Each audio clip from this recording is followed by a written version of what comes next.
balita na ika'y mawiwili. Mga nagbabagang kamao, mga buksi. So mga par, matapos nga po personal at verbally agreed na po ang dalawang boxing superstar sa pagitan ni Manny Pacquiao at Conor Benn sa potensyal nila na bakbakan na balak gawin sa Saudi nung nagkita sila dito sa bakbakan ni Ngannou at Anthony Joshua nung nakaraang linggo lamang. Nagbigay naman po mga idol ng bagong update ang CEO ng Matchroom Boxing na si Eddie Hearn para sa bakbakan ng Pinoy Legend at Breton. Ano nga mga idol? Walang magiging problema sa bakbakan ni Manny Pacquiao at Conor Benn, kaso hinihintay pa talaga ni Eddie Hearn ang resulta ng apela ni Conor Benn sa BBOC o British Boxing Board of Controls. Ito yung Boxing Commission ng UK para payagan si Conor Benn na lumaban sa UK matapos ang naging issue nito dati nang nakitaan siya ng droga sa kanyang dugo 2 linggo bagong laban nito kay Chris Eubank Jr. Aminin daw ni Eddie Hearn mga idol na gusto talaga nito mapalaban ng kanyang alaga na si Conor Benn sa UK dahil ito talaga ang pangarap na laban ng undefeated boxer matapos ito pinagbawalan na lumaban sa UK halos magtatatlong taon na at gusto ni Eddie Boy mga idol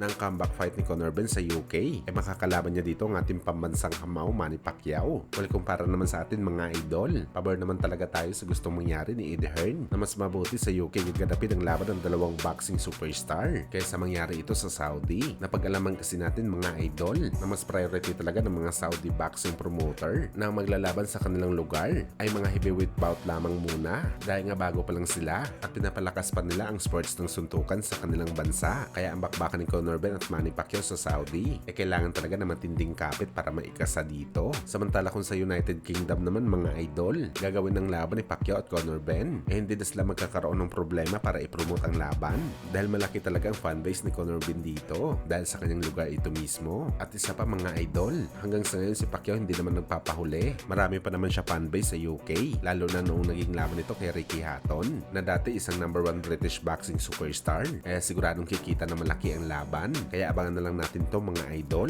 kung anong desisyon ng BBOC kung papayagan ba nila ang bakbakan ni Manny Pacquiao at Conor Benn sa UK. Sa kabilang banda naman mga idol, matapos nga po maigasa ang bakbakan ng YouTuber boxer na si Jake Paul kalaban ng dating most feared boxer na si Iron Mike Tyson, nagaganapin sa July 20 na ipapalabas naman sa Netflix. Sunod-sunod na nga po mga idol ang pagpapakitang gilas ni Mike Tyson sa kanyang training at masasabi natin mga idol na ibang klase pa rin talaga ang bagsik ni Tyson. Nakakatakot pa rin talaga ito mga idol sa edad ng 58 anyos. Kaya mapapasabi ka na lang talaga mga idol na tama ba ang naging desisyon ni Jake Paul na palagan itong si Mike Tyson. Sa pinapakita kasi ni Mike Tyson sa kanyang ensayo mga idol, wala talaga tayong ibang napipicture out kundi ang gumapang at matulog si Jake Paul sa ibabaw ng boxing ring sakali matamaan siya ng solid na kamao ni Mike Tyson.